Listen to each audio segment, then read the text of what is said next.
definitely switch that. They also do their own shenanigans. Yoshi Bowser in the stream, and so is Okrim. And that is going to be our first match. So let's just jump straight into it, shall we? And yay! They're in the right position, so I don't need to switch anything around. That's brilliant. So, the fur on the left with the Springman. And on the right is Spikeyor with the Lollipop. Just going to turn that down just a little bit so you can hear the action a little bit more clearer. We're going to have two cool weapons on the side of Spike. The Chuck and the Coolerang. Meanwhile, Springman is going to come in with a Roaster. And the Thunderbird did get the Paralyze on the Lola, but could not take advantage of it. Those pesky pillars proving once again that they just don't like arms. But that one's gone down now, so there's only just 3 left. Lola bouncing around. Remember, she can move and still jump with that shield inflated, as you can just see there. And Springman's main perks won't really kick in until towards that critical condition, but Fur will try not to have the health dip down too low. And so far, it's just a nice, consistent trade in here. Spikeyor is almost at half health, so Fur somewhat controlling this match for the time being. Gets another nice shot, but Spike retaliates. Tries to throw out a rush to deflect any further damage, but unfortunately it's also a wasted rush in the end. Can't get any real purchase with it at all. The Fur maintains that control that they like. Right up in Lola's face and quickly backs off as a result. Gets another paralysis with the Thunderbird. And Spike finally just managed to get a couple punches in, but with 10 seconds to go, I don't see them being able to break back anything else. The Fur gets the KO. And it's a nice start for the Springman. They take that first point into consideration. And they're going to stick with what works. I think they're bringing in a Tri-Bolt now. Yes, they are. So Thunderbird's gone. We've got a Tri-Bolt in hand. Lollipop, meanwhile, going to come in with a Megawatt. And Spikeyor, very fortunate that stun. That stun didn't last as long as the Fur was hoping for. The Fur throughout the rush and did not connect with it at all. Megawatt's an interesting choice going in here since it is one of the heaviest arms in the game, but so far the Fur is picking their punches beautifully and just being able to fight around it. Arm weak on the right side, so they won't want to keep that punch up too much, but gets an all-important vital bolt stun. Arm does finally go down, but Spikeyor again couldn't really get any real purchase on that. The Fur just slightly deflects the Megawatt to the side, comes in with another bolt, and that is another simple enough point for the Fur. The Fur will lead this match 1-0 as we go into match number 2. So Spikeyor, bit of a rough start to the competition. It's just how it goes. The Fur is one of those players that it's always going to be hard going up against them in the first round. The Lola was struggling quite a bit there, it must be said. The Megawatt, I could see what they were trying to go for. They were trying to find a way of being able to just deny any kind of leverage with that bolt and the roaster setup, but unfortunately the Fur was able to just get around it every single time. As we wait for our bans. The Fur's banning Via and Buster, and we are going to head off to a different stage. There you go. The Fur tried to check in before I'd properly finished switching up. But here we go. Spikeyor are going to switch from the Lola. Clearly not happy with how that one went. Going to switch into the Ninjara. And with a completely different arm loadout to boot.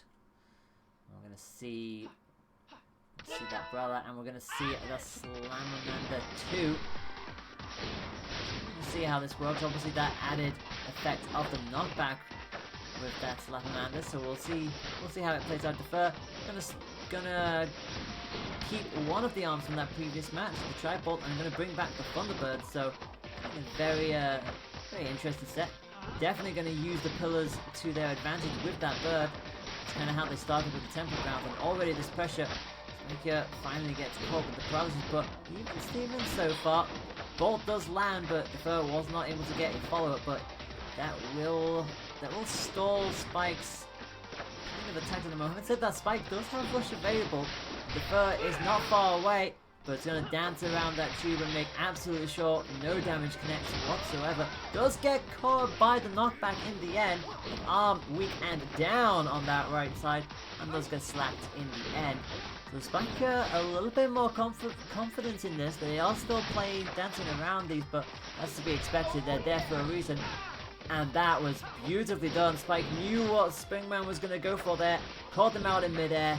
And that is a rush denial. And Spiker definitely feeling more comfortable in this matchup than they did with the Lola. Just missing on the grab, but is going to fall with the rush. But Springman just about able to avoid that. And takes no damage as a result. Nobody really landed that solid rush so far in the set, and with 10 seconds to go, Defer is in critical. Spike just needs to keep this health advantage if they can. Defer will get another hit, but they need to get a grab, and it's not going to happen. Survives with just 1 HP, but crucially for Spike, they got a point back here. So Defer will have to think of a different tactic here. Gonna bring in the roaster in place of the Tribolt.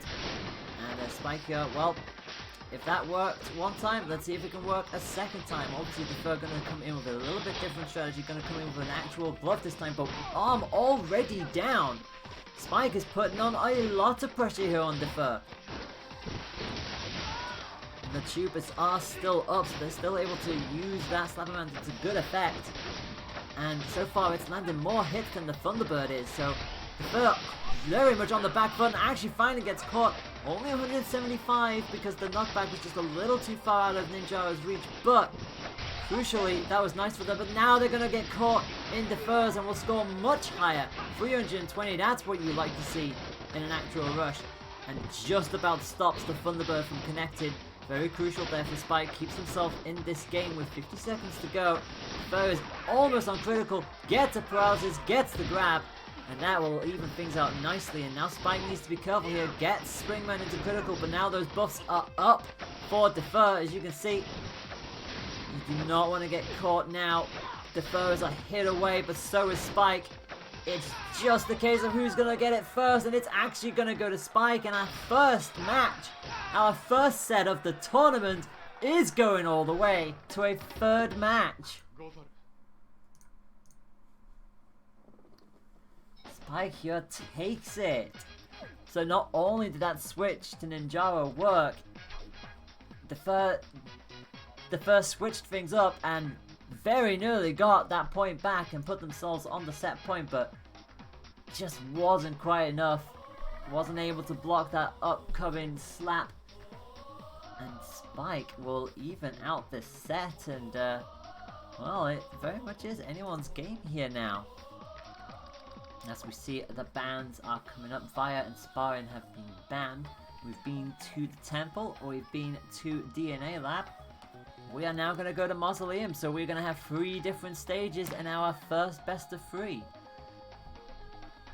And this will be interesting to see if Defer decides to stick to the Springman, or if we're going to see something else. And if Spike will be feeling confident enough to stick with that Ninjaro. Make sure, yep, that is on Mausoleum, so yeah, we can all go. There you go. And yep, Defer is going to stick with the Springman. Spike is going to stick with the Ninjara. So let's see what Defer has learned. I think we're going to see a Coolerang in that loadout. So yeah, that with the Tri-Ball is gone. And Defer gonna go double Coolerang.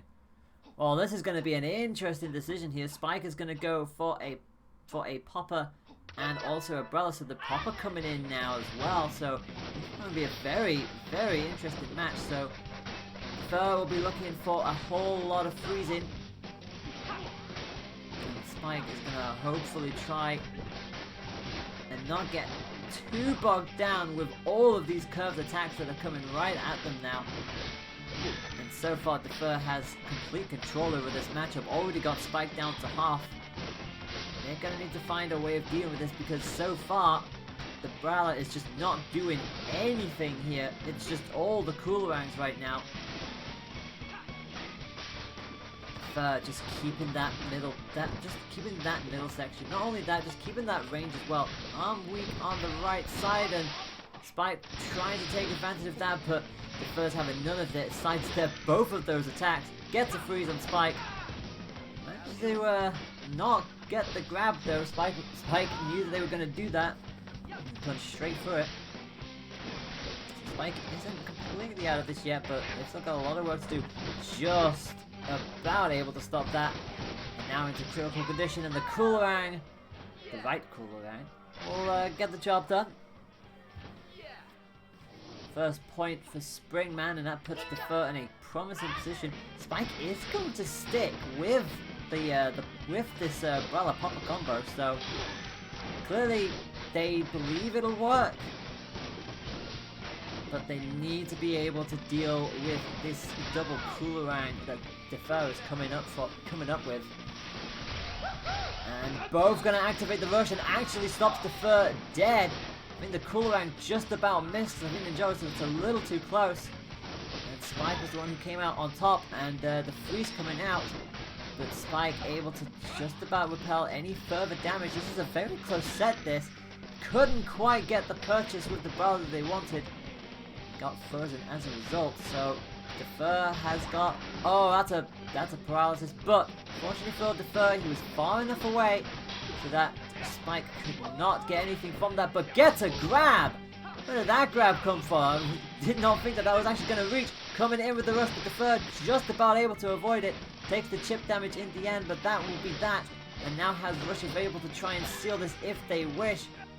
Freeze comes out, here they come, and Spike let their guard down just a little too late. And now they are a tap away. Can you imagine if both get hit right now and take it to a double KO? That would be hilarious. No, it's not going to happen. A slight lapse in judgment from Spike has cost him this match. And it's 2-1 to Defer in the end. Got a feel for Spike there. They were definitely getting back into that. They found out what Defer was playing at with the Coolerangs, and were finally starting to get a good swing into it, but just unfortunately their barrier, their guard went down just a little too early and took the full extent of that rush. You hate to see it, but that's just how it goes. But a really good showing from Spike there. Like, learned what they did, learned that Lolo wasn't a good pick, switched character and arms completely, and the Ninjara certainly worked for them, and like I said, a very close set, 2-1 there.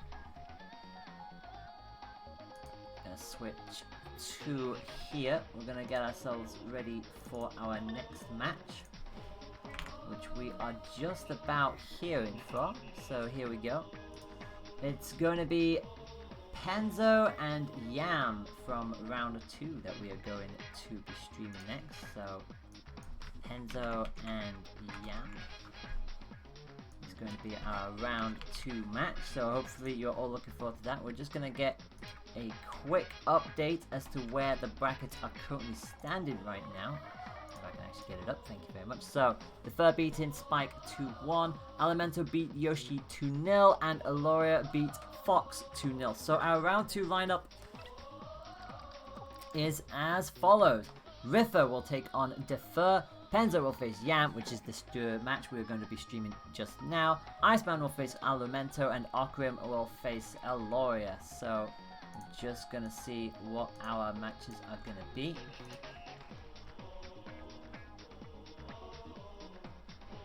Okay. So we're gonna have Buster Beach as our first match. So we're just gonna get that set up for you right now. There we go. And we are good to go. So round 2 of the competition is about to begin once we hear word from other matches. Oh wow, Iceman and Alimento have already finished their match, and Iceman has won 2-0, so Iceman already in to the semi-final, so they will face the winner of Okrim Aloria. That was quick. Meanwhile, we're gonna bounce into here. Penzo on the left with the Kid Cobra, Yam on the right with the Min Min. Hope you're all looking forward to the end of summer. You might not see the beach anymore. Just joking. We'll always see it. Megawatt and a pop-up for Kid Cobra. Meanwhile, Min Min gonna come in with a double Phoenix. So the fella had double Coolerang. Now Yam's gonna come in with a double Phoenix. Arm weak on that left side and consistently being caught out by the knockback effect of the popper. He's in a bit of a predicament here. Arm is consistently being kept under pressure. Finally starting to fade away. Min Min's trying to dance around this wall and it's just not working for them at the moment. Min Min finds themselves in critical condition already. Pento has barely broken a sweat in this match. I don't think they've taken any point of damage. We're going to see a perfect this early on in the tournament. It will be impressive if we do.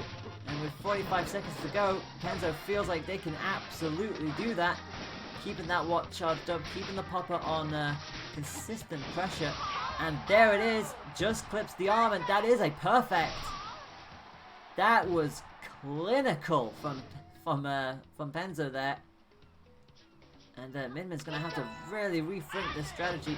Ditches the double Phoenix, goes for a Roaster and a Brawler of their own. And obviously Pento, well, if you get a perfect with one set of arms, of course you're going to lead in with the exact same arms. Min Min just about able to miss that Watt. Finally gets damage on Pento. Pento again just intimidating Min Min, forcing her all the way into the corner. Comes out with a rush.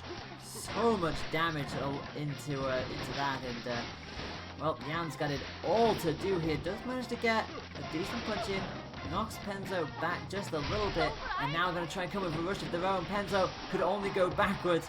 290 damage, and Yam is somewhat back in this match. They've still got a lot of work to do, but Pento isn't getting those grabs in as the shields in as much as they'd like to anymore. Forcing Min Min back into the corner, and again that fear starting to come back out. Is the Watt gonna hit? No, the Watt did not hit. Yam somehow remained in this match, but realized they were not punching that Watt away, and that is what you have to be so careful of.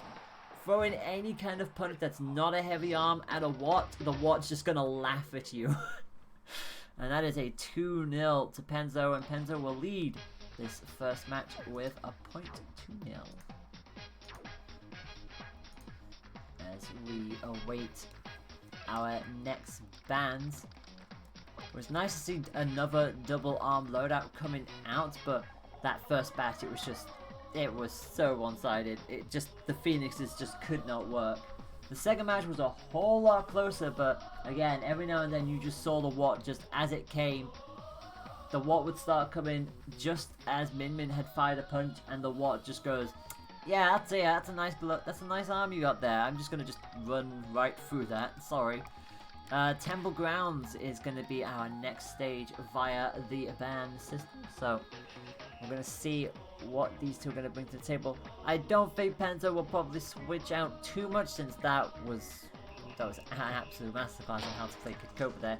I don't know if Yam will stick with the Min Min. Will they? Yes, they will. They will stick with the Min Min. I guess the question is, will they switch up any of the arms? The Phoenixes are nice, but it's certainly... Okay, there is going to be a bit of a switch. We've got the Phoenix coming in, we've got the Roaster, and we're going to see a Lockjaw coming out here. So Phoenix Lockjaw to start off with. The Popper and Mega Wall obviously worked for Kid Cobra in that first match, so we're going to see it again in this second match. And the Yam starting off a lot better in this than they did in the first one. Of that, there's no doubt. Obviously using the pillars to a good effect, so they've got themselves a little bit more of an extra shield. But again, still being caught out by that Watt. Thankfully, it wasn't a charged hit, but it's still you still don't want to take a Watt to the face. He does manage to use the projectile of the Lockjaw to catch Pento. And so far, this is a lot closer match here. Yam already has a rush available. Probably will hold onto it for as long as possible. Try to find an absolute perfect spot to catch Pento out with. But Pento now has rush as well. And also keeps this pressure on. And again, is forcing Min Min all the way back in. And I think Yam knew. Wow, okay, so both got caught there. But it's Yam who comes out the worst in all of that. Pento still just about over 50%. And Yam just needs to find a way to really properly counter this Megawatt. The Lockjaw is certainly helping, The projectile of it is catching Penzo every now and then, but the Phoenix needs to be hitting more. Again, all the way back into that corner as Penzo just riles up this pressure. I think all the pillars have now gone, so no more hiding at all going into the second point. Yam is able to catch Penzo again, and a couple of decent hits and a grab might swing this to Yam. And Yam's actually going to go for a rush and get the KO. No! Doesn't get the KO! And with 4 seconds to go, it's the last thing you want. It does finally land. That was nip and tuck for Yam there, but actually manages to come back and get the point. Yes, they had to use rush to do it, but crucially, Yam starts this match with a point and immediately lands a solid lockjaw hit, but was not expecting the grab to come so quickly. Just like that, straight back into this is Penzo. Gets a slight slap, but couldn't get any other purchase with the rush. A wasted opportunity there. Does get the arm weak and breaks it on that left side, so gets that HP gap growing just a little bit more. And again, playing so up close to the Min. Gonna score a quick grab. You notice that Penzo had at this point ditched the Megawatt and gone for a Salapamanda themselves. Gets caught by the Phoenix. Copper just continuously applying pressure. Yam is certainly hoping that they can try and pick a rush out of this, and isn't able to land any of it. Penzo was able to move out of the way on every single move, and Yam's got to do this the hard way now, and especially with Penzo nearing rush. And now Yam in critical condition. Will Penzo hold onto this rush and start? Nope, they will use it, and it's actually gonna miss. Min's managed to avoid all of that, but isn't able to avoid the grab. Not KO'd though, 1 HP, so one more hit will take this out of Yam's hands. And there it is, and it's 1 apiece. Penzo could still go through 2-0. Or will we see 2 matches in a row on stream go to point 3? Penzo is actually going to switch back to the Megawatt, so clearly thought that they were doing better with the Watt than they were with that previous loadout. Meanwhile, Yam gonna come in with a roaster and a rush straight into Penzo's face. Roaster Phoenix is the order of the day, and Yam starting off in a really good position here. Gone Penzo to half, and again catches the Cobra out with the roast, and again with the Phoenix. And suddenly, despite being in the corner, Yam is making this work. Just about jumped over the Watt. And Penzo finally gets a grab and will hopefully slow down that momentum. Bearing in mind, Yam has almost caught right back up and almost has another rush to use. Penzo is practically a tap away from seeing this go to a match 3. Who is going to blink here first? Because once again, Min finds himself in the corner, gets knocked back up, and a rush 350 completely sends this down and gets a grab!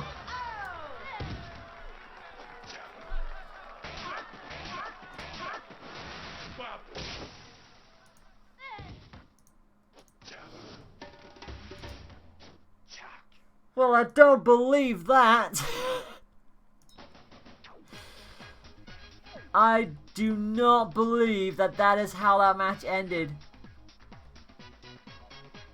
Penzo takes it 2-0. Oh, wow. You gotta feel for Yam. They were so close to tying that up. But a big rush play and a grab as they got back up seals it for Penzo. That'll hurt, but that is just that's just how arms goes for you.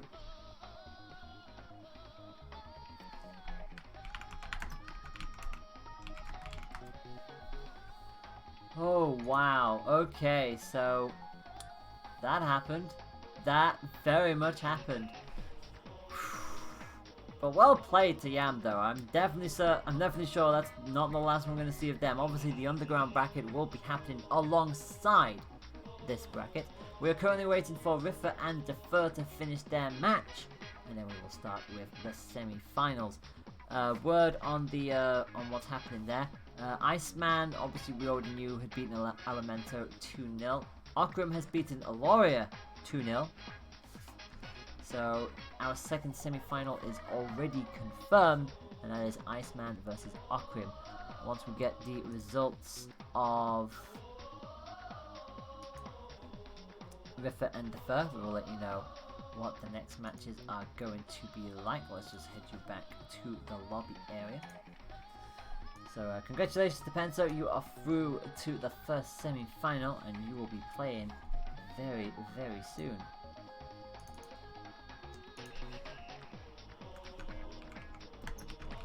Just get that loaded up for you now. Meanwhile, in the underground bracket, I can tell you that Alimento is in the underground round 2 match. They will face the winner of Aloria and Spikia. Yam and Yoshi Bowser will be fighting off against each other, and for Fox's sake will be facing the loser of the Riffa Defer match. And so that will be who will be playing each other into the round 2 when that starts up. So plenty to look forward to in the underground bracket. Well, I'm pretty sure we'll hear the results of those as we go. Now, once we get confirmation of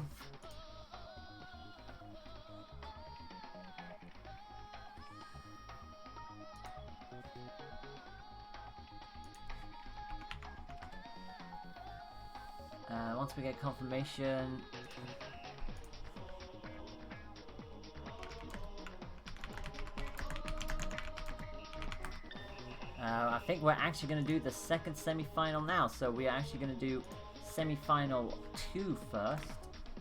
So we're going to do this a little bit differently. I guess it doesn't matter. We'll just call it semi-final 1 anyway, just because, you know, on the bracket it's like it's the second one, but you know, no one's going to really know the difference, are they? So it is going to be Iceman versus Okrin for our first semi-final match. I just need to make sure what stage we are going to be going to first. We're playing on Buster Beach first.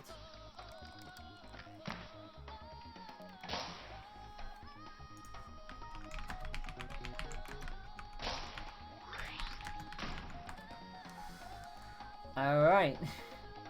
I've just been asked what TCF stands for. I haven't been asked that before. I've been asked that plenty of times. Okay, so we're not here to talk about me. We're here to talk about these wonderful people, because we're about to get started in our first semi-final match. Okrim on the left, coming in with Max Brass, and on the right we've got Iceman coming in with a very, very blue Helix. Say it's very blue Helix because they're coming in with some double cool weapons, as you'd expect from the Iceman. The Ice Dragon and the...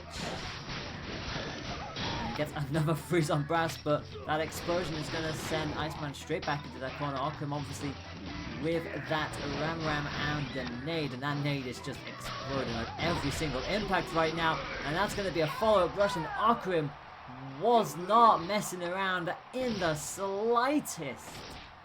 Forced Helix all the way into the corner, and every single explosion hit, and it hit hard. Iceman going to drop the dragon completely and go to a cooler rank. And, well, Okrim, well, no surprise, going to stick with exactly what works. Gets frozen again, but Max Brass isn't going to care about some icy cold gloves. They're just going to fling in a grenade every single time. And again, catching Helix out and sending them back down. Iceman does have rush available, but they're not able to stay up long enough to be able to use it, let alone get into a position to do so. Does manage to get a grab out of the Brass, and now is going to come in with a rush of their own. Okrim jumped straight into it. Just like that, Iceman has turned the tables, but needs to be very wary of these nades, and Okrim is now actually starting to get a little scared here, consistently keeping the shields up and allowing them to push through, but finally does catch them out, scores a nice 300, and both practically in critical condition. Okrim now certainly in that stage, and just like the spring round, we're going to see those buffs coming out. Brass he's a bigger target, but he also hits a lot harder, and I thought that was a KO, but somehow it was not. Iceman is still jumping around with literally like a it's not even a sliver. That's going to be a rush, but the explosion catches them.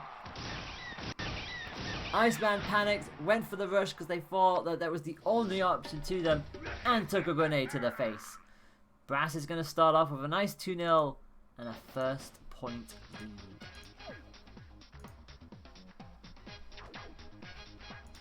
So as we wait for our next match.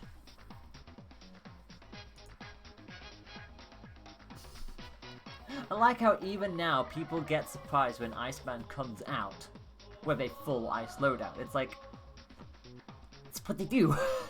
They do this all the time. How are you still surprised? It always amuses me.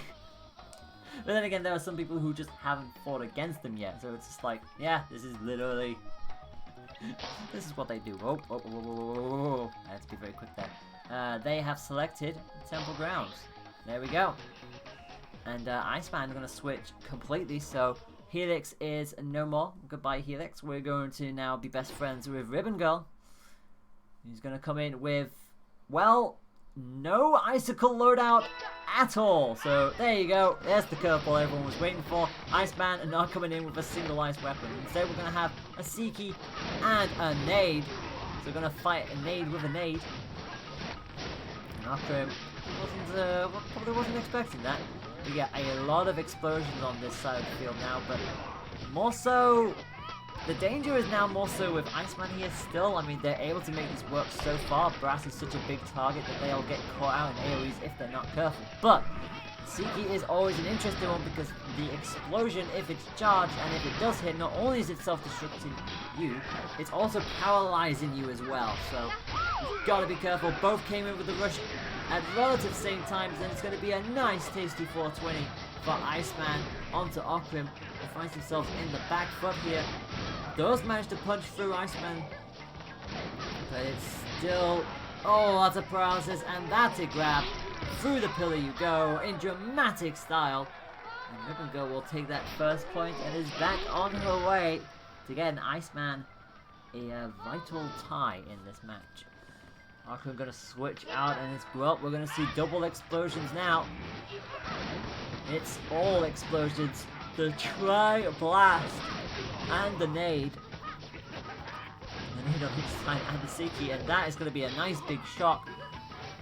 Again, another punish onto Okrim, but does follow up with a double set of explosions.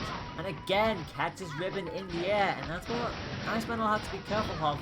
If a nade hits anywhere near her while she's in the air, it will probably catch her. And suddenly, Okrim is forcing the perspective here.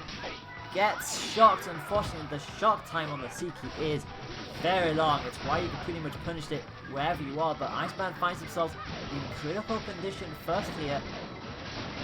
And it's just about holding on here. Rush is going to come out, but actually, somehow, the Seiki explosion just about caught them. And Okrim suddenly finds themselves in the corner and under a lot of pressure here against Iceman. There is the crit condition. A rush might do it. Oh, is that going to finally connect? No, just a bit too far away. And Okrim is having to play incredibly defensive here. Cannot afford to take another hit, and there it is. And Iceman is going to tie up this set one apiece. And again, in that stage where you feel for Okrim just a little bit, they jumped up thinking they had the rush because the Seiki missed, but the Seiki's explosion just about caught Max Brass. And that was unfortunate for them. And then from there on, Iceman just kept as much pressure up as possible. Forced Okrim into the corner, and Okrim just, you can't just stand there and block all of these explosions. You can, in theory, but not only is Iceman going to charge a lot of rush with that, your shield will break at some point. And we, it looks like, are going to Mausoleum. I think. Spine Ring and Via have been banned, so I think we're going to Mausoleum. Yep, we're going to Mausoleum. So, for the second time in this stream, we're going to have a third match. Iceman is going to switch into Min. Okrim is going to stick with Max Brass. So, all to play for here. Tell you what, these 3 matches that we've had on stream so far have been incredibly close. Yes, the second match was a 2-0, but the second match was a very close affair, so it's good to see this in the ARCS community right now, to see how close everybody is at the moment. I'm going to stick with what they know and what they absolutely believe will work. And Min, with that Sparky and the Ice Dragon, is going to put a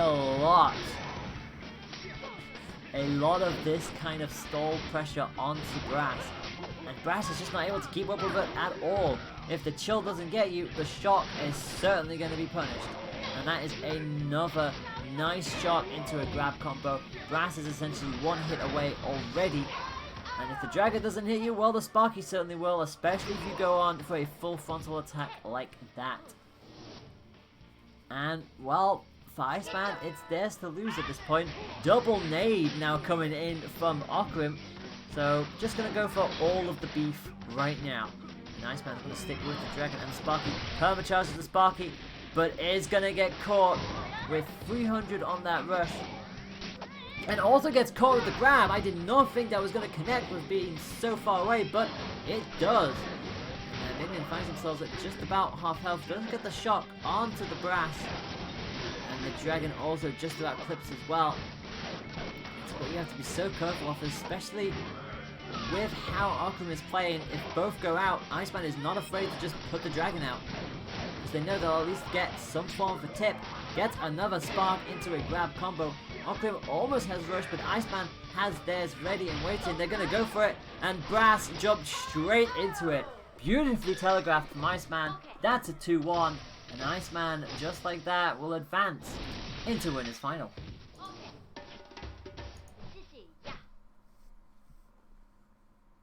Iceman using 3 different characters in that match. The Helix didn't work for them. The Ribbon Girl was definitely having quite the fight with the Brass, but won it in the end, and Min was just on quite the roll in that last match. So, not bad for both sides, but in the end it's Iceman who comes back from that 1-0 down and will take this into the final. Who they will meet? Well, we are about to find out as we gear up for our second semi-final, which will be between Riffa and Penzo. I'm just going to wait for both of them to join in. There they are. I need to make sure that they don't jump into a match on the wrong stage before everything is set up, so we should be all good to go. I'm just going to wait to see what the stages are going to be. Bands are in process. Temple being banned immediately. I'm just going to wait and see. Okay, Riffa's going to go ahead and we're going to say Buster. People like starting on Buster Beach these days, it seems. But that is going to be our first match. To give you an update on what's happening elsewhere, Spikia has beaten Aloria 2-0. And Fox's Sake has had to drop out, it looks like, so Defer will advance by default. We're still waiting on the results of Yam and Yoshi, but we do know that in the Underground Round 2, Elemental will be facing Spike, and Defer will face off whoever wins between Yam and Yoshi. The winner of that second match, Defer versus whoever wins between those two, will go on to face Okrim in the Underground Round 3. Meanwhile, back to where we need to be, which is this action right here. We've got Riffa on the left, we've got Penzo on the right, Ninjara versus Kid Cobra, Tri-Blast and Ice Dragon versus that Brawler, and yet another nade. And already this is going to be a very quick start to the match. Penzo getting caught out with a chill. And this is going to be a lot of range, a lot of rangy plays from Riffa here, using the Dragon and the Blast. The Blast will at least force Penzo to move, and the Dragon will try to spot exactly where Penzo's going to jump to. Rush was up very quickly, but nobody caught in that at all. So Penzo has it's a bit of a choice to make. They can either try and play the range game, knowing full well that that Dragon will clip them, or they could try and be aggressive. They try to be there, but was just instantly shut down. Rush denial, and it's Penzo who is in critical condition right now. just isn't able to get any purchase on the Ninjara. One more hit will likely take them out. Just about getting away from the grab, and it is indeed the Dragon that's gonna pick up that first point against them. They're gonna have to play a slightly different tactic here if they want to be able to deal with this Cobra. It's actually gonna not the Cobra, the Ninjara even. Cobra actually gonna switch weapons, gonna come in with that chakram. Gonna keep the brawler though. Got a really good grab and thought about going for a second and was almost gonna get it, but River says no thank you, I'm gonna rush through that. Actually see River here. River has switched out his arm as well. He's kept the Tri-Blast, but has switched into that Salamander. Gets caught by the brawler though, and that is going to be a delicious 370.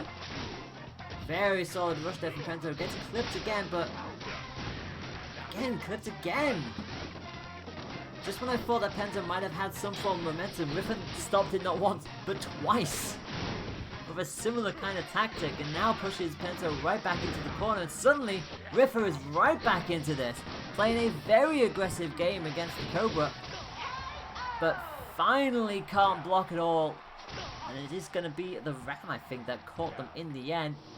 I think just got a little too close to the Cobra, and that's going to be one apiece. So final round coming in at the start of this match, and Riffer's going to start straight up with a rush. I think both of them didn't expect it at all.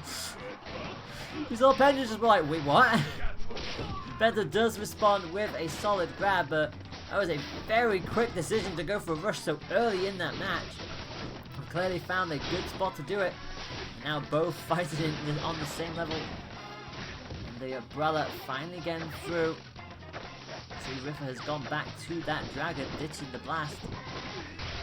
Pento got a hit, but unfortunately it was not the hit they wanted. They thought they could combo it with the rush, but in the end, it's nothing. Just standing there and wait for the rush to finish, I'm afraid. Pento, as a result, drops to the same amount of health that Riffer has. He gets caught out with another slap, and is going to call out with the rush. Wrong place, wrong time. Riffer knew exactly where they were going to jump to. Took full advantage of it, and with 40 seconds to go, Pento needs, well, to not get hit anymore. And unfortunately does exactly that. The grab will finish that up nicely for Ninjara. It was, again, another back and forth match. Another 2-1 in a match. But it's going to go the way of Riffer.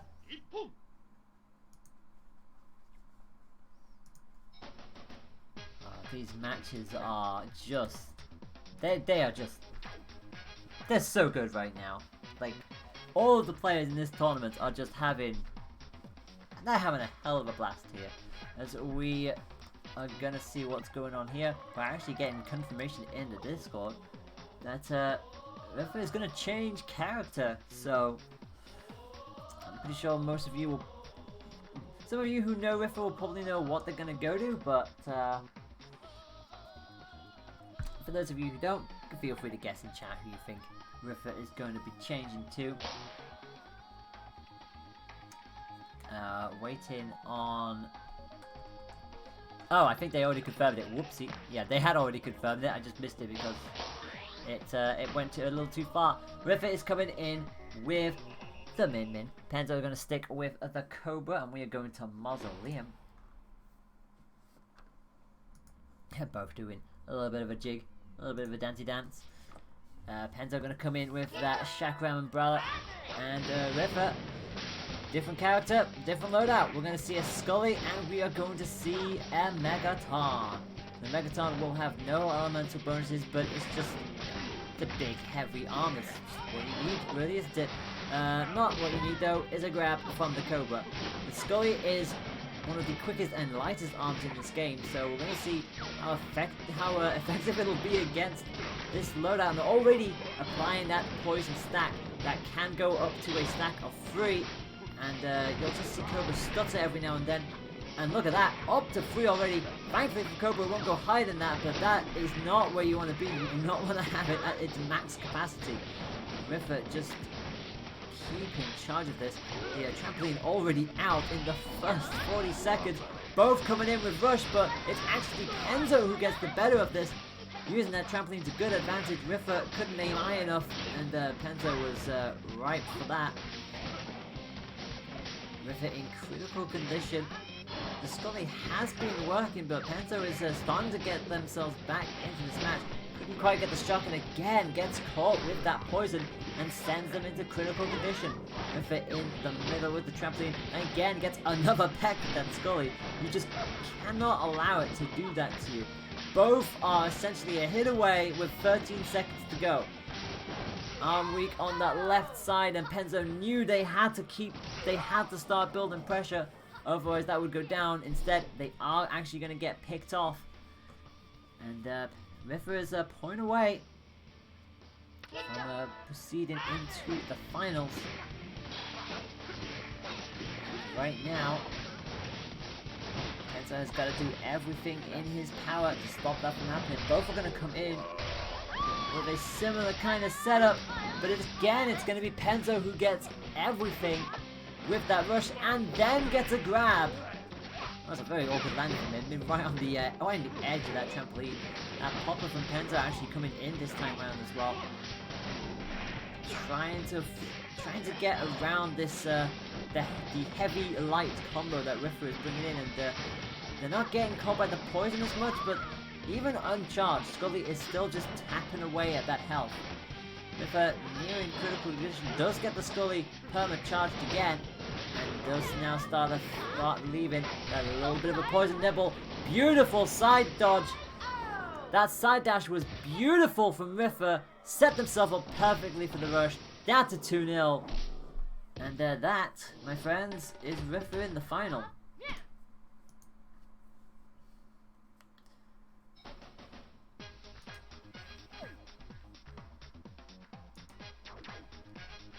So I think you all know what's coming next, don't you? Riffer versus Iceman.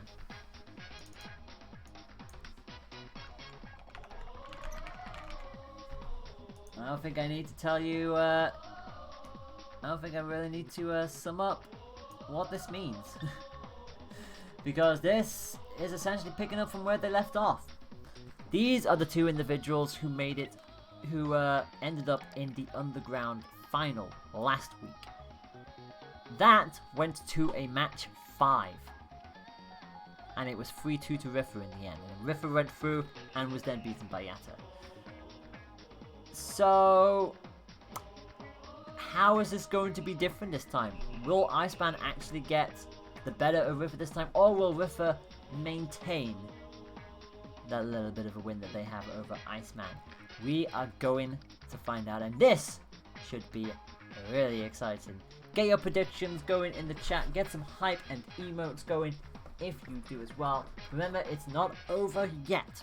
The winner of this goes to the grand final, but the loser still has a chance. We're going to be starting on Temple Grounds. We are ready, they are ready, hopefully you are too. Let's get the winner's final underway.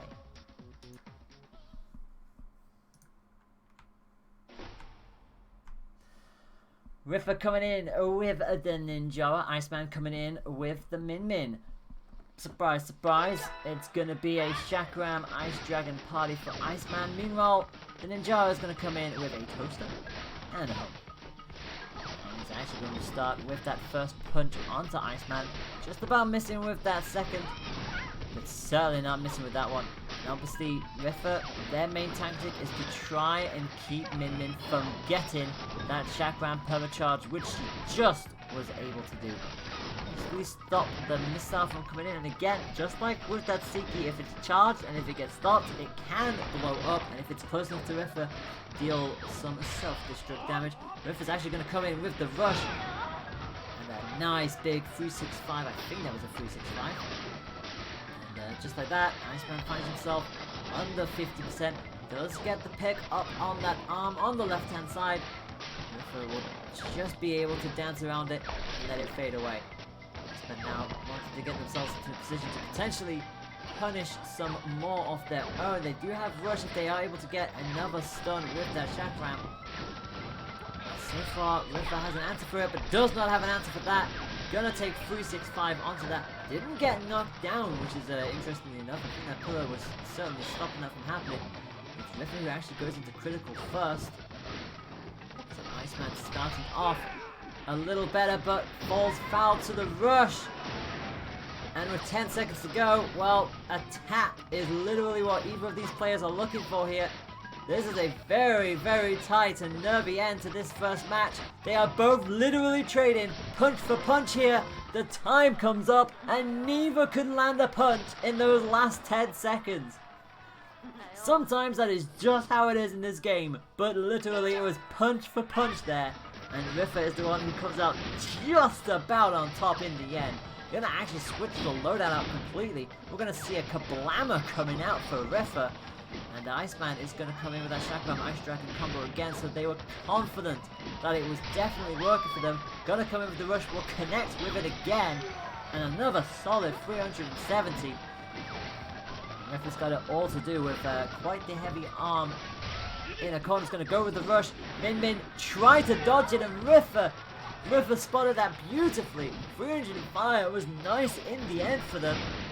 And actually going to get another explosion, but a stun into a grab will slow that momentum down immediately. So I'm going to continue to try and pepper with the dragon. Gets another stun, and the dragon is there to follow up immediately. Riffa again finds themselves in critical condition, but they're not coming back from this time round. And Kablammer just not doing it for them there.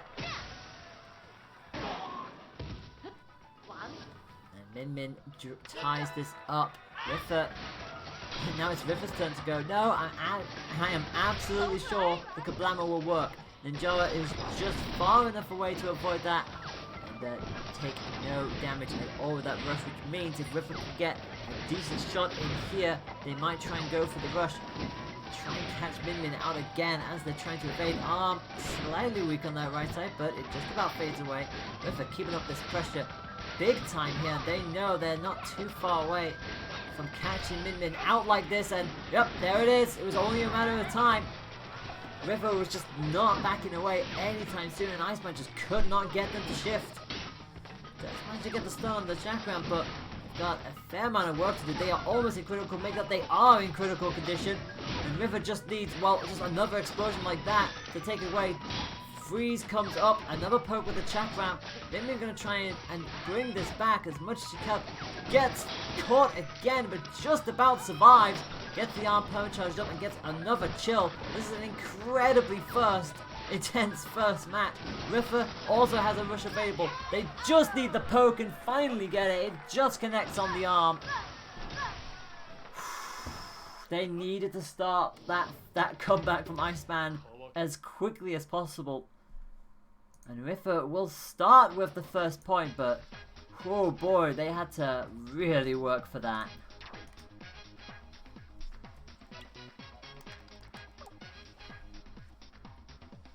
So we're going to see what Iceman is going to pick. We're going to go to DNA Lab, so we go from 4 pillars to 6 pillars. We are good to go. Hopefully you're all enjoying yourselves. I like it when people are cheering for both of them. It's like, that's always nice. It's nice to see that. Riffa gonna stick with the Ninja. Iceman gonna stick with the Min.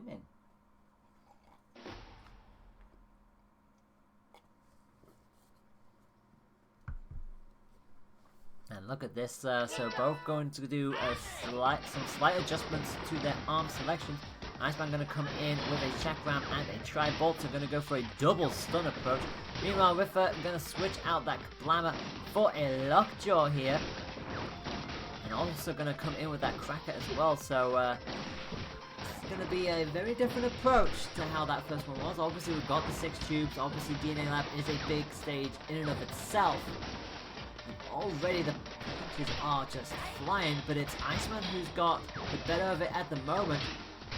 Just getting so many stuns connected. And now going to follow it with a nice tasty 260. Sends Riffa into critical already and gets another stun in midair. Well, if Iceman isn't freezing you, he's stunning you. It's as simple as that. Another tube goes down but gets clipped by the knockback of that popper. But it's only just going to need one more hit to send Riffa down into another deficit. But Riffa now doing an Iceman from the last match. Just catching them out with every single knockback here. Got very close and no! I thought that they were getting just a little bit too close. Min Min just slipped away. And that is unfortunate. Rush into a KO stop. And Riffa will now not only have to charge that all the way back up again, but Iceman starts to move it practically full on their end. Riffa is well, going to take all of that to the face. 270. Iceman perma charges the chakram as a result. Riffa just needs to find a way of being able to slow down the stun. Finally does so. The projectile off the lockjaw finally sends it back their way. And if anything, if they can time this rush, they timed it to perfection. 370 almost gets the KO on Iceman. Just one more tap will do it, but no. Iceman's going to keep this going. Gets another stun grab combo, which you have to be so careful of, but it's the popper that finally gets it. And 1 apiece in this match. This is the second match in this best of 5, remember. Iceman will start again with the rush already available to them. Tries to back up the permacharge. That chakram does so now. And going to come with the rush, but Ninjara not going to take as much damage this time around. Just 135. And gets caught out with another immediate stun. But thankfully it was far enough away that Iceman could not properly punish it. The chakram just flies straight over the head. I've only just realized both now using the same arm. Both using chakram. But Riffa very comfortable with how the lockjaw is working. Wants to try and go for it further. Min Min could not quite jump away from that and takes 390, keeping Riffa very much in this match. On similar kind of health, and again, just another clip of that ram. The curved nature of those arms, they can sometimes be your worst enemy sometimes. You think you move in the right spot and it still catches you. It can hurt like that. Iceman almost into critical condition, but does have rush available if they want to try and pop this back. Another mid-air stun, this time on the side of Riffa. Lockjaw going to be nicely evaded so far. Iceman has got to pick their moment here. Does finally catch the rush. 240 sends Riffa into critical. But they still need to land a couple of all-important blows. No, it's not going to happen. Riffa got hit with the stun. Iceman saw an opportunity, but Riffa managed to just get that rush off in time. And that is a 2-0. Riffa puts themselves on match position here.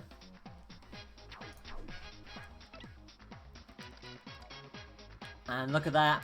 Just immediately in the chat. Same bands, same stage. That is literally all that was written. That was all that was needed. So we're going to go straight back to DNA Lab for match number 3. Iceman going to stick with the Min Min. Riffa going to stick with the Ninjara. And Ninjara going to have a very different loadout here. We're going to see that poison the side of Ninjara now. We're going to see the clapback and the Scully. Meanwhile, Iceman's going to come in with that Ice Dragon and the Chakram. So, clearly favoring the Chakram. It's definitely working for them. It was just a very close and intense match. And look at this. Stun, grab. Stun, grab. And Riffa just doesn't seem to have an answer for it right now. The clapback is certainly not helping.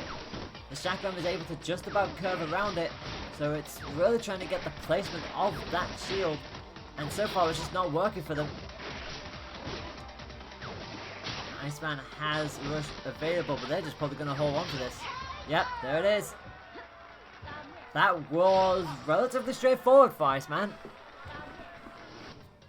Riffa just couldn't do anything. We're going to dip the Scully and go straight into a Phoenix, and Iceman, in the first 3 seconds, comes straight out with a rush. Gets another stun on Riffa, and just sends it straight back at them. And right now, Iceman is in a... Well, Iceman has all of the momentum. Finally going to get stopped by that rush. And Riffa needs to do that. They need to slow Iceman down somehow, some way. And they've suddenly learned that if they can try and at least close this gap in, if they can stop Iceman utilizing all of this range that they have, they might be able to find a way around it. And Riffa is in critical condition, but has already done a lot more damage to Iceman in this match than they did in the previous one, but it won't matter. The stun will come out. That will be a successful grab. And Iceman is not going away here. That's 2 points to 1.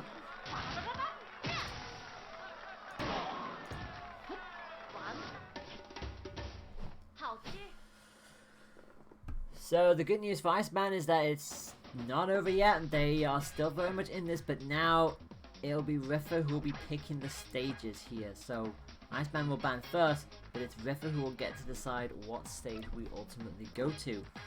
So Spartan Ring and Buster have been banned. We are going to Mausoleum.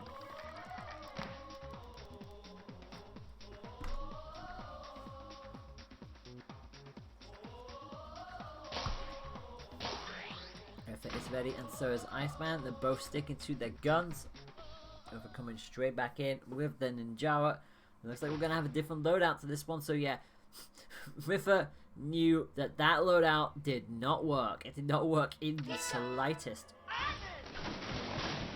So we're going to see a completely different change of styles here. Riffa going to come in with the Tri-Blast and the Ice Dragon.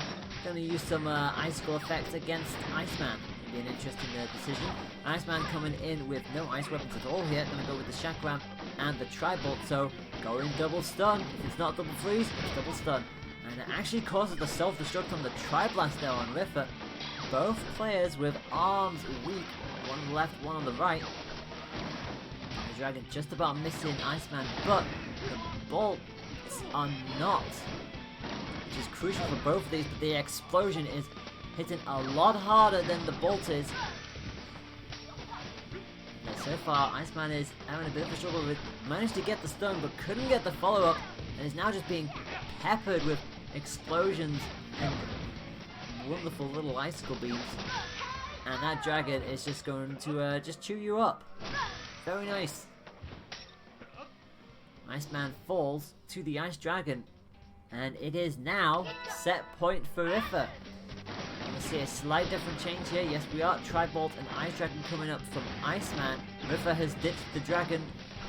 The dragon has done their work and is now coming in with that Salamander and the Tri-Blast still. And this time it's Riffa's turn to be peppered by the dragon, but it is going to avoid that rush. Gets a slight tag of 15 damage, but that won't phase them in the slightest. Isn't quite able to hit with the Salamander, does hit with the Bolt, and it's actually going to be a nice little combo there for Riffa. But again, caught out in the air by the stun of that Bolt. Just feel like, yeah, it was a matter of time, but actually couldn't get any purchase on it. I think Riffa thought they had it, but Inman was able to just jump away, also on that 15 mark. So both with a little bit of a whiff rush on their own side. Caught again by that dragon, and Riffa suddenly finds themselves in a bit of an odd position here. Does get the knockback on Iceman, so keeps this very much alive for them, but in critical condition, both in critical condition. Will Iceman use the rush? They will, but they're not going to catch anything with it, and actually gets touched for 80 here. And it's Riffa now in a position where they could theoretically use the rush, but they'll probably not. Never mind, they will. With 20 seconds to go, I think Riffa was just like, okay, if this Min swings an arm out, I'm rushing. And that is exactly what happened. The arms came out, the rush came out for it. And Riffa wins this 3 points to 1. Riffa is through to the grand final.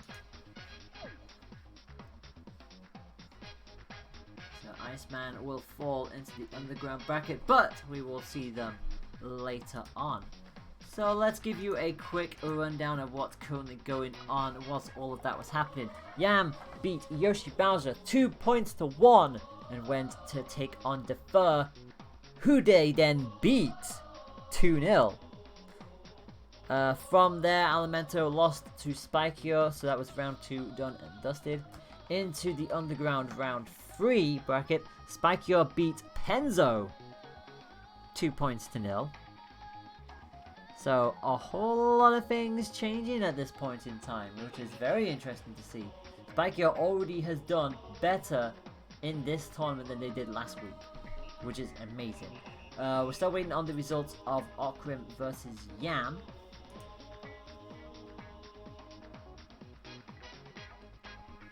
So, we are just gearing up, and we actually have confirmation. Spikeyo and Okrim will be our underground semi-final match. The winner of this will face off against Iceman in the underground final. The loser will finish in 4th position. So let's get these two booted up. We'll be seeing them in just a moment. There's Okrim. So Okrim beat Yam 2-0. So good showing on everyone's front so far. So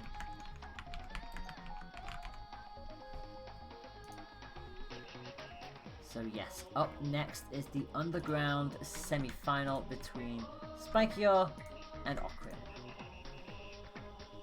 And we will be live with that in just a moment. Like I said, the match between Okrim and Yam just finished, so we are waiting for them to come in. And once they are, we will get this underway, and I hope everyone is looking forward to it. But it's been an incredible tournament so far. I mean, I'm looking at the matches, and we have had a lot of them. We've had quite a lot of them go to the 3rd match, more often than I thought. Actually, so we've had 1, 2, 3, 4. Oh, okay, 4. I thought there was more than that. But still, normally we see like 2. So it's like, to have 4, I'll take it. And obviously it's not over yet. This is going to be our last best of 3 match, the underground semi-final. We're getting the bands in now. DNA band, Sparring Ring and Mausoleum band. So it'll be between the other 2. And Buster Beach, yeah, Buster Beach seems to be the order of the day for the 1st stage. And there we go, we are ready. Hopefully everyone's been enjoying themselves. So like I said, the winner of this will face Iceman in the underground final.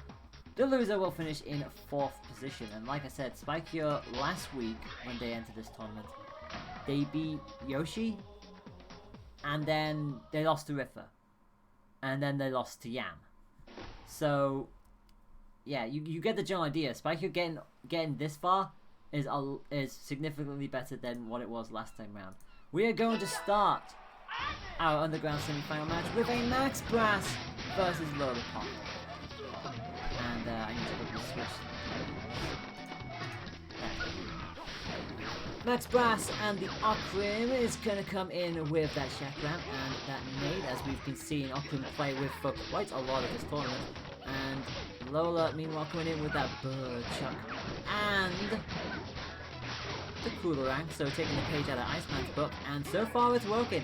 Managing to stop those nades where needed for the time being, and also getting that all-important freeze, and coming in with a rush. Was so close to Max Brass that he just could not block it at all, and send Max Brass into critical condition, both in health and in physique. And so far, Spikier is just able to block so much of this right now. And gets a comfortable 1st point, it must be said. So Okrim has it all to do here. Gonna come in with that Chakram nade again. Yep, looks like it. And that Bird-Chuck Coolerang certainly worked for Spike. They are very happy with that combination. Okrim will start with a rush available to them, so let's see if they can suss out how Spike is playing and take full advantage of that. Or if Lola's just going to be too much for them now. Nope, does actually manage to get a rush in. Gets a nice solid 300 there. But we've seen so far that if Spike can keep that momentum like they had last time around, they can do anything. Isn't able to get much. Does break through the shield and do some damage, but ultimately nowhere near as much as what Brass did to them. So far they're able to just about evade most of these zones. I say that, they get clipped by the nade, thankfully uncharged, so no explosions for them to deal with. Does get another cool hit. Oh, just misses the grab. Okrim was just about able to boost inside. Arm weak though on that left-hand side, so they'll have to be careful. They can't afford to take too many more tags, and actually bided the time and came in with a grab. Nice use of that. Into mid-air they get sent, and thought about that rush, but just not able to get any real purchase on it, and it's Lola's time to counter, and actually both managed to block. Both managed to block each other's rush, and leaves themselves on a similar kind of health with 23 seconds to go. avoids one nade but gets hit by a chakram. You gotta be careful with that because there will be the stun. Another little bit of a chilled approach for Lollipop, and Okrim has a little bit more of advantage in this match than last time round. Spike just dropped their shield at the wrong time, and with 3 seconds to go, we'll take a nade to the face. Okrim did not want to go behind that. Equalizes this setup. It is certainly not over yet. Spike gonna stick with the Burchuk and the Coolerang, and Okrim is probably gonna stick with the Chakram and the nade. So Okrim, it seems like they've figured out how Spike is playing, and again gonna come straight out with that rush. 310. I think they realized that Spike is throwing these arms out incredibly quickly, and that was unfortunate for Spike. Was just at a slight wrong angle. Couldn't get all of the punches on that rush. Brass is gonna avoid quite a lot of damage as a result, but she's still being peppered by both of these items here. And another stun in midair sends Lollipop just crashing to the floor. But a self-destruct, and Okrim needs to be a little bit careful of that because Spike is using that to their advantage here. And here comes that rush again, and Spike just keeps throwing arms out regardless of whether or not Okrim has a rush available, and it's very much costing them in that kind of department because they've got a lot to come for here, and unfortunately mistimed the rush completely. Okrim was already too close to the ground when the rush came out. There was no way it was going to connect, and a nade to the face means that despite losing that first point, Okrim will start with the point advantage.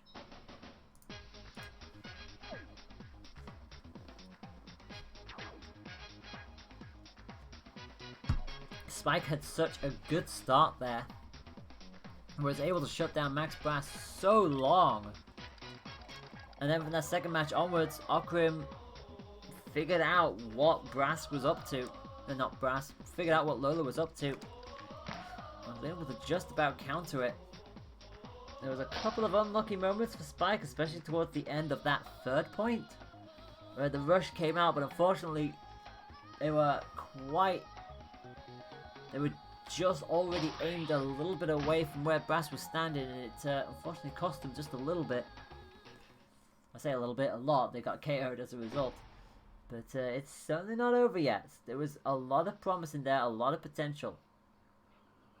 And Spike is going to switch into Ninjara. And just giving Max Brass a friendly little wave. Like, how you doing? Hope you're doing cool. Hope you're ready to have another nade explode on you. We're going to stick with pretty much what worked for them, that Chakram and that nade. No, it's not a nade this time. It's a roaster, so ignore me. Did manage to land the blow despite getting paralyzed. Obviously with Ninja being knocked back, Spike could not take advantage of that at all. It's getting a couple of decent hits already, with that Salamander and the Umbrella. So keep an eye out for the electricity that will surge. Does get a stun and knockback at the same time. Does manage to get one of their own. Sends Max Brass flying, both players with rush already available, in Ninjara thought about using the pillar to protect them, but the pillar went down in the first hit, and as a result took a whole lot of that damage. And Ninjara now coming in with one of their own, but it's just going to be chip damage and nothing more than that.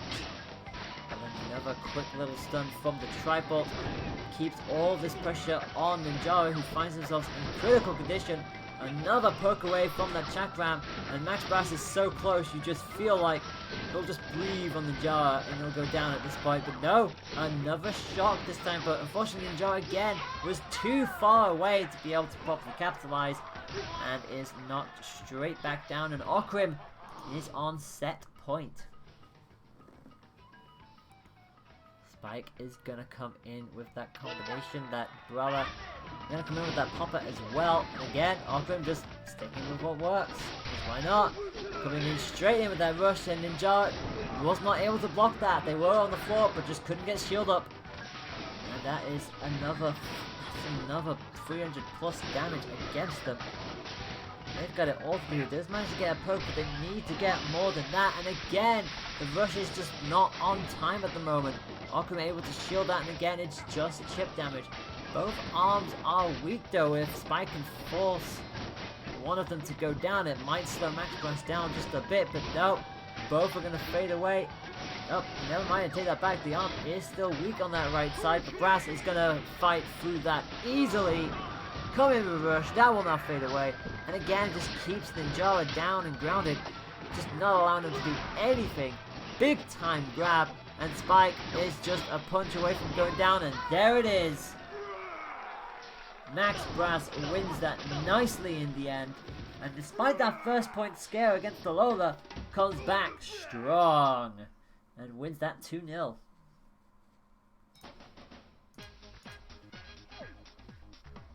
So just like that, Okrim is through to the Underground Final, and Okrim will be going up against Iceman. Iceman beats in Okrim 2-1 in that semi-final match that we saw earlier, so essentially it's a rematch.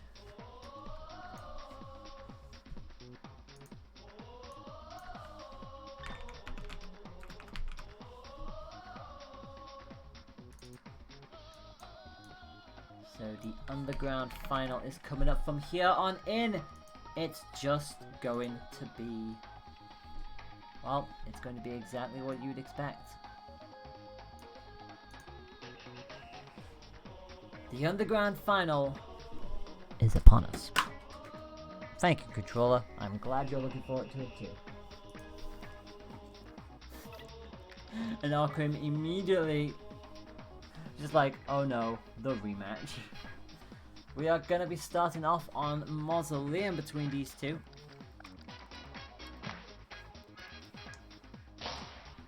The loser of this will finish this competition in third place. The winner will advance to the grand final, where they will go up against Ritha. Okrim, surprise, surprise, gonna keep in with that Max Bass, and Iceman coming in with the Min Min. Chakram nade for Okrim, and Iceman gonna come in with a Sparky and an Ice Dragon. And already that pressure is immediately mounting onto Brass. Well, I'm finally fading away, but nope, that shock is going to hit. That's gonna be a nice grab from Min Min, and away we go. Another solid shock punch into a grab. And the Iceman is definitely not ready to give up this tournament anytime soon. All of this pressure on Brass, and Okrim just cannot get a punch through. Is this going to be it? No, it's not! Okrim manages to deny the perfect. Iceman does finally get that final punch in. Was so close to a second perfect in this tournament, but not to be this time round. Iceman will start with a rush already available. Okrim is just about a second away. There it is. It's back up now, and Okrim actually going to come in with a Hydra here. And unfortunately caught out by Min Min's rush, 345. Nice bit of damage, but actually going to get caught now here. Just 280, so not quite as much as Brass was probably hoping for, but does get a big time grab. And that will send Min Min flying across the stage. And almost got the Hydra follow-up, but it's actually going to be the shock that lands first. This match is a little bit more closer, and unfortunately Okrim, that was a little naive to try and go for a grab at that point, because we knew Iceman was ready for it. Just put straight through with another immediate paralysis. It's a little tap in, and Brass had the shield up just a little too long. Could not punch through the grab. And then it's going to be a quick 2-0 for Iceman. And we'll start this Underground Final with a point.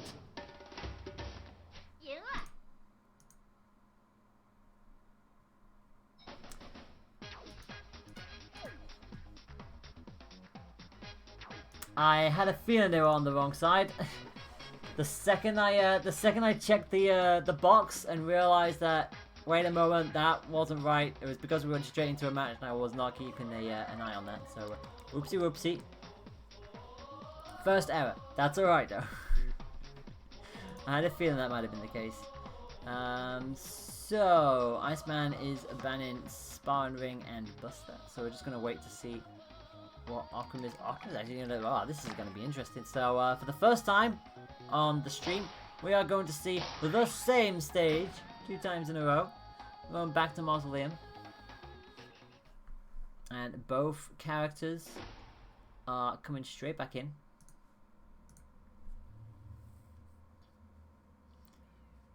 Now, this is interesting. So Akrim has decided to come in with a nade and a whammer.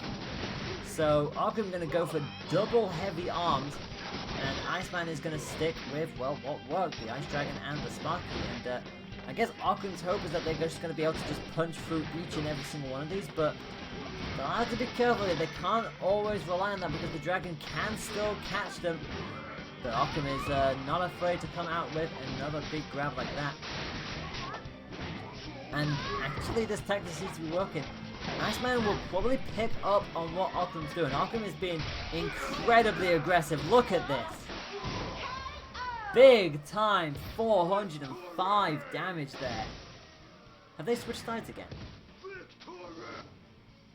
Yes, they've switched side again. Are you kidding me? I just updated it and it switched. Excuse me, game, what are you doing? There you go. I love that. I updated it and they went on opposite sides.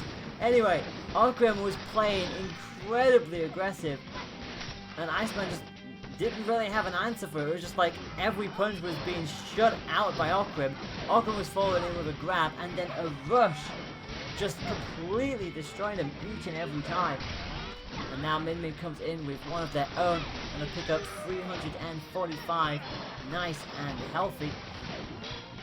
But if Akrim keeps playing in a style like they did in that first point, Iceman needs to find a way to counter. Does finally do so, and is just about able to get away and not be completely caught out by the rush. But it's now got burst back in their face, but does get another shock spot, and that's the risk you play at being this kind of aggressive. If a charged shock punch does hit you that close, there is no way you are not being punished by it. But Iceman just find themselves in critical condition. Akrim isn't that far away, so if Iceman can at least get a shock like that, they can still find a way into this. And with 30 seconds to go, here comes the rush. And Akrim, I think, tried to do it as well, but they were still reeling from that last punch, which was enough for Min Min to get a slight head start on the rush. That's one apiece. Iceman has managed to pull it back, and Akrim, well, they're still confident that this is definitely working. They're still picking off Iceman with a couple of these hits, but every single time Iceman gets a spark, you know that they're trying to punish that. You know they're going to go for a grab if they're close enough, which is exactly what they do. Akrim nearing that half mark, and if you're Akrim, you're trying to play aggressive, but at the same time, you gotta be careful of that spark because it's definitely starting to pick up. And Min Min, all the way around, gets another rush denial and is going to set themselves up to take this 2-0 if Akrim is not careful. Does manage to catch Min Min as they jumped into the trampoline, and that rush should be a KO. Yep.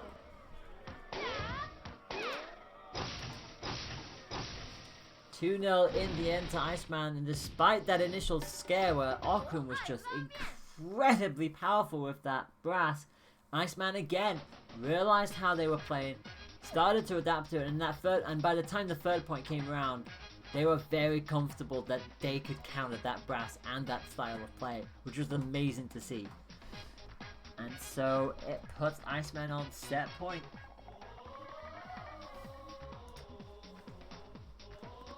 But that 405 rush from Max Brass just goes to show those big arms that you see a rush from them, it's scary. And would you believe it? For the third time in a row, we're going to mausoleum.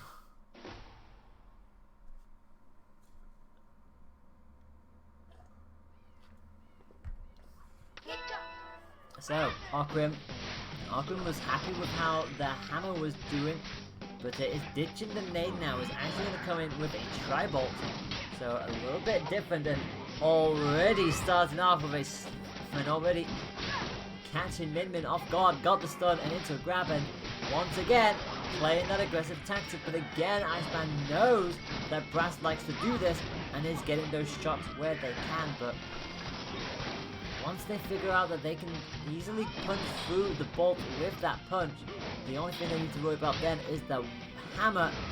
And thankfully Occam is far enough away to not be able to punish the stun that they get.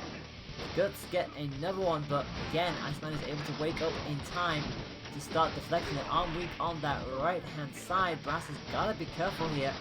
Iceman might be in critical. The stun into a hammer means it's just a poke here now. And will the hammer reach in time? It won't. Does get paralyzed here. Min gonna see if they can bait out a rush, but no, it's not gonna happen. The bolt does actually fire through. And once again, it gives Occam a point, but can Occam convert that? Can they actually convert that into a full point in this set? And that was well executed there for Brass. Was waiting for the Minimin to come close, clearing out with their rush, but Iceman again knew that Occam was going to try and play aggressive straight after that, and catches him out with the rush as well.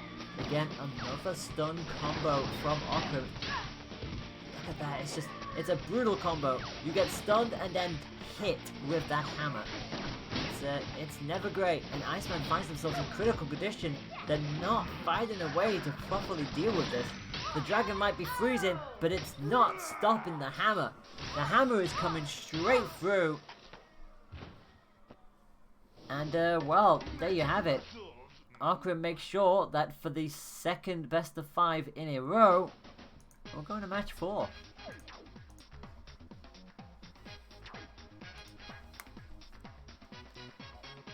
And finally, we are going away from Mausoleum. We're going to Temple Grounds. And this is where it becomes interesting. So, naturally, Occam is going to stay with Max Brass. Iceman, however, is going to switch it up. Benjamin is gone. Here comes Ribbon Girl.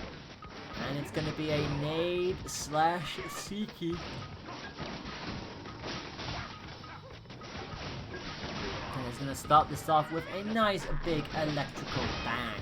It actually catches themselves out with that one, so they need to be a little bit careful with this combination.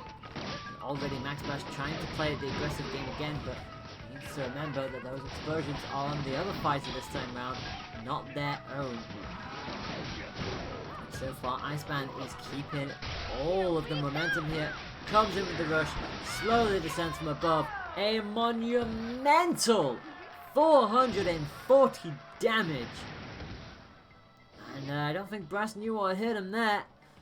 So, gonna come in with that Whammer and Tribald again. Meanwhile, Iceman, well, definitely gonna stick with what worked there. Gets another shot, but unfortunately denied by the pillar for any kind of punishment.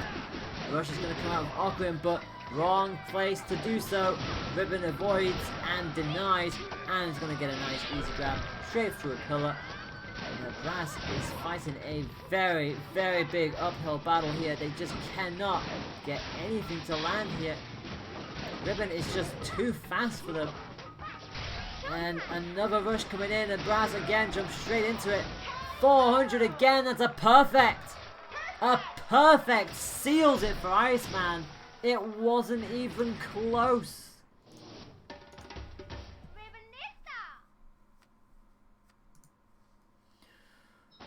Oh boy. Well, that is just how it goes. So, Occam, commiserations to you. You will finish third. Did manage to score another full point against Iceman after 2 very close matches. But in the end, Iceman, oh boy, that Ribbon Girl is a brutal to go up against. And I hope you're all ready then, because it means our grand final is coming up. And it is going to be Riffer versus Iceman. So, hope you're all ready for a fantastic time. Now, naturally, if anybody remembers from last week, Riffa and Iceman fought in the Underground final, and it was 3-2 in that, and it went to Riffa. Riffa would end up finishing second, and Iceman would finish third. So, the question now is essentially, can Riffa go one step better and finish first in this tournament, or will Iceman curse them to another second place finish and get their revenge? In order to do so, Iceman will have to force a bracket reset and then beat them again. And can I just say that I'm now going to be fully supporting Riffa, because Riffa's coming here with Mechanica. And yep, they are both on the right side. And we are going to see a lot of cool. A whole lot of cool. No, we're not. We're not going to see a cool at all. Iceman coming in with the nade and the Seiki. Gets a nice satisfying grab onto Mechanica, who's coming in with the Chiller and the Coolerang, and already playing just as aggressive as Aquaman that Max Brass was, but is actually landing a lot of hits. And Ribbon Girl held that shield up for way too long and gets punished with a grab as a result. Riffa blocking out one nade, following up with another quick hit. And the Iceman just doesn't have a reply to this yet. And the Seiki, unfortunately, just about missing, just whizzing past Mechanica. The Coolerang certainly not doing that. And Riffa is going to start with a point advantage here. Both will have rush available, but immediately caught out by that Rang again.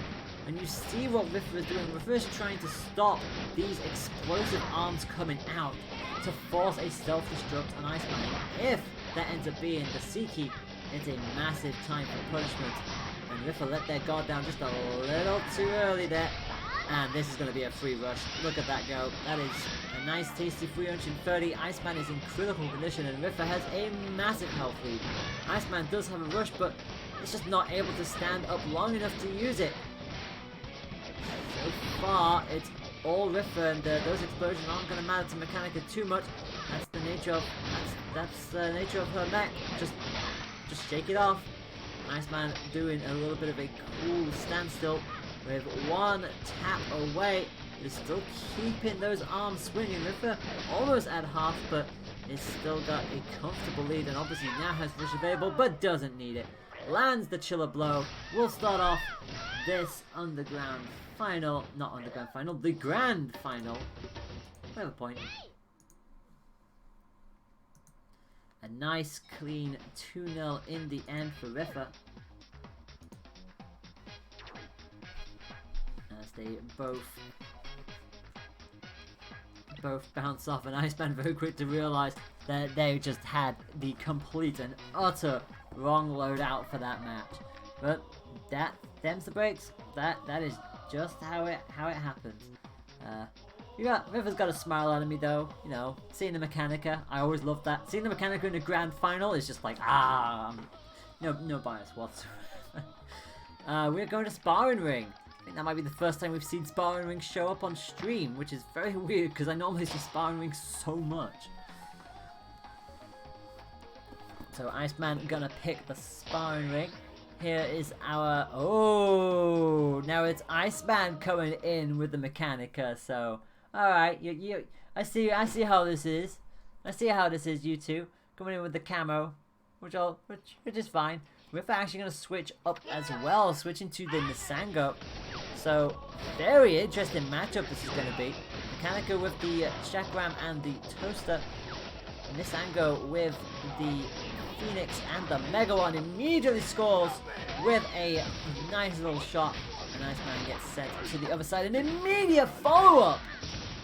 2 shock grab combos in a row for Riffa. This man will be reeling after this, but oh wow, make that free. Make that free. Riffa is not playing around. And that blue mask I don't think has came off once yet of Riffa. Clearly doing it all the good, but finally gets sent away by a toasted punch. And Mechanica is going to take advantage of Nisango. Riffa popped rush too early. Mechanica jumped up out of reach and fires in with one of their own, but is going to get caught again by that Megawatt straight into a grab combo. And they'll need to be very, very careful here because that what? Thank goodness that wasn't charged, otherwise that was a KO.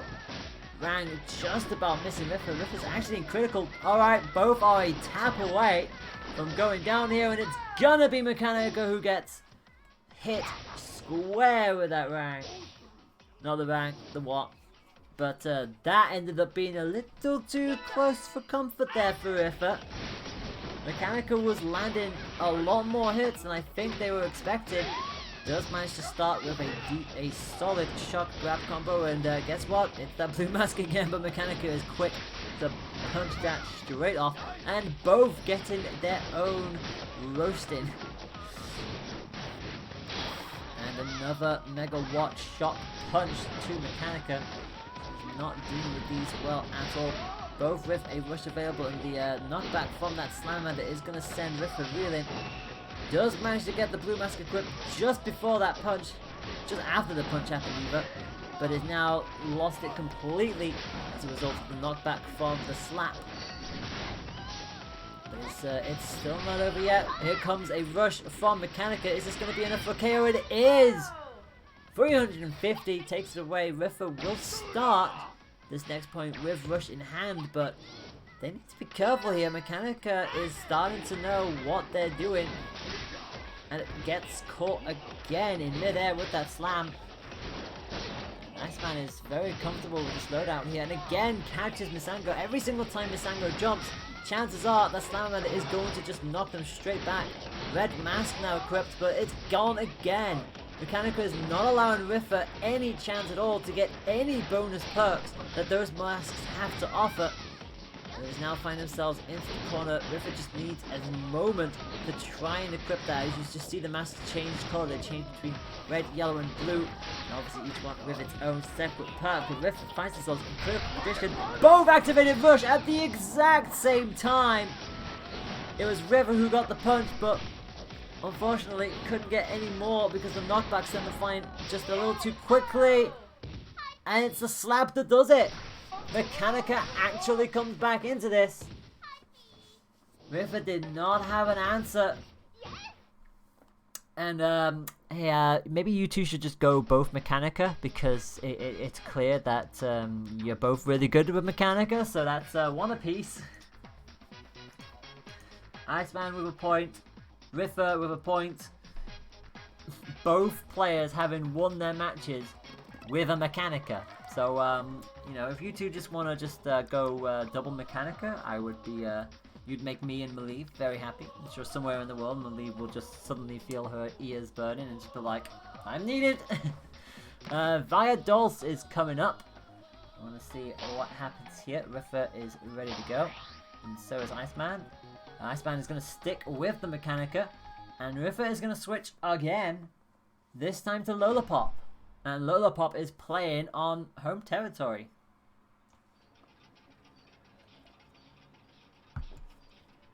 And Lola is going to come in with a Sparky and a Lockjaw as we get ready for a slightly different stage layout. As you can see, it's a bit more restrictive, and the grab is going to come straight in from Lola. Try and finish this Mechanica as quickly as possible. Just catching her out with so much stuff. The projector from the Lockjaw working beautifully. It's going to get stalled a little bit in the end, but look at all of the damage that's coming through. Mechanica just doesn't have an answer for what Lola is bringing to the table. And a Lockjaw fireball straight to the face. It's going to quickly stop this match very quickly. Iceman going to come in with that Chakram now, seeing if they can get around what this Lockjaw is firing off, but Riffa is on point with this, gets another solid shot. It sends Mechanica straight back down, and that shield is going to just eat up all of that. Chip damage and chip damage only. Another shock into a Lockjaw fireball. And right now, Iceman has a lot of work to do. Tried to get that Chakram out, but unfortunately, Riffa answered it with a rush. The Iceman in the corner on critical health, and that is a free punish. The shock straight in, followed in with the lockjaw. Doesn't even need the fireball at this point. And that is going to be 2-1.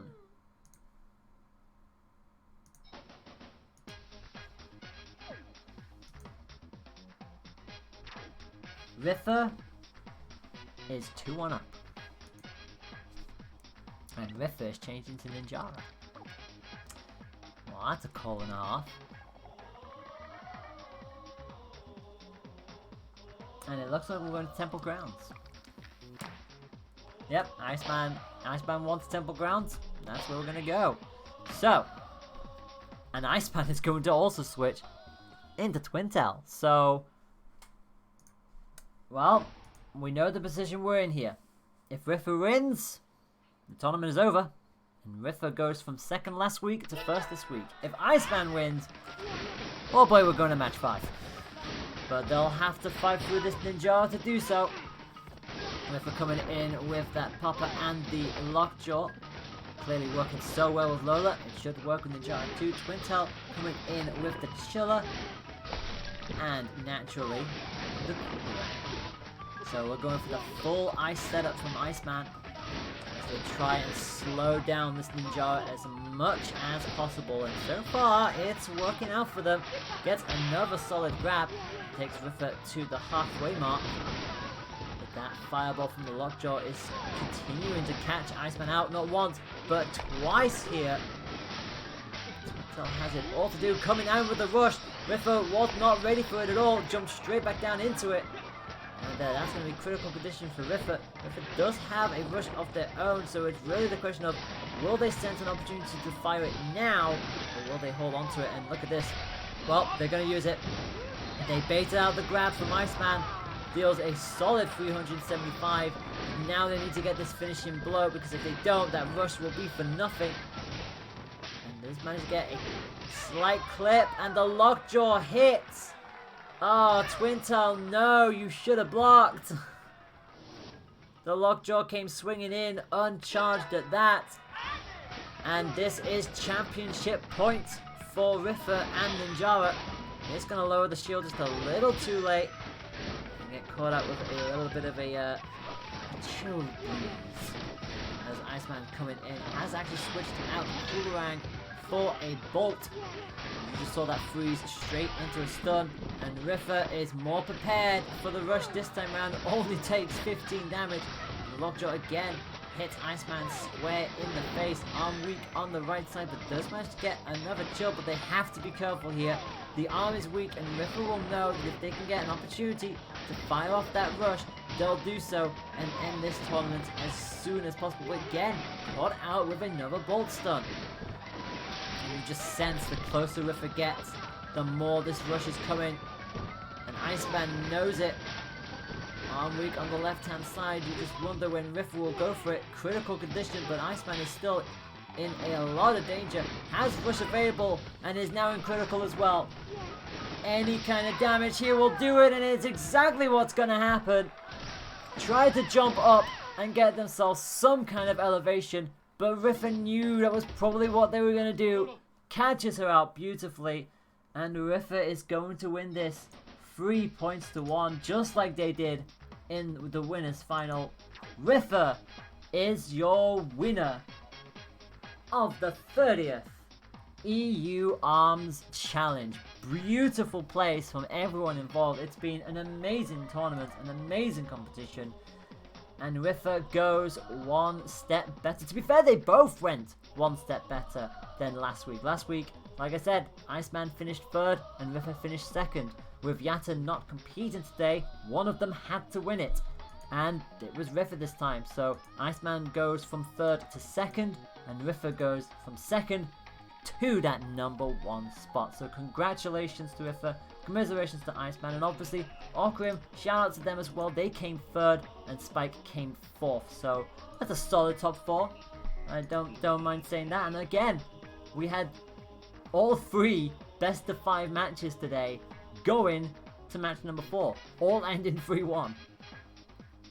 So yeah, well done to everyone involved. Hope everybody enjoyed themselves. It has been a ton of fun.